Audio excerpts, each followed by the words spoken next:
Reducing Illicit Financial Flows with Ngozi Okonjo-Iweala. A study shows that up to 50 to 60 billion in illicit financial flows leave the continent.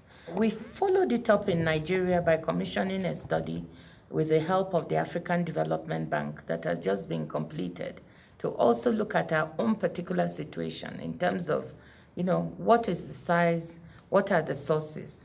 And it shows that we lose about $1 billion a year in these illicit flows. What's the main source? It's trade mispricing, under-invoicing and over-invoicing. And therefore, this is an area that we all need to do a critical amount of work. There's also, of course, this means of tax evasion, exporting capital illegally, and so on.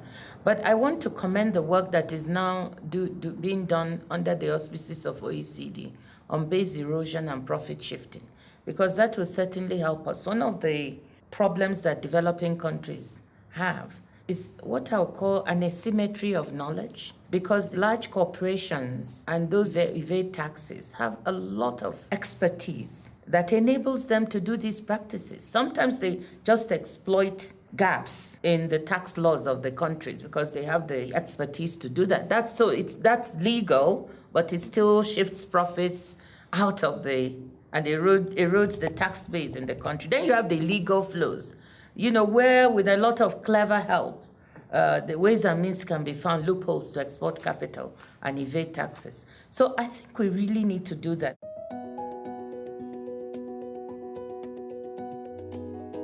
Then you have the stolen assets out of countries, where I think much more progress needs to be made by receiving countries to help developing countries get their monies back. The pace is still too slow. I think Nigeria has been one of those countries that has been quite successful in getting money back over the past years, but it's taken 14 to 20 years to be able to get resources back from countries that have held this in Europe and in various other jurisdictions. I think that for developing countries, when you have sources of finance of that magnitude lying outside, it would behoove the international community to do so much more to send these resources back or keep them from escaping, because in many cases, they are more than equal to the aid received by many of these countries.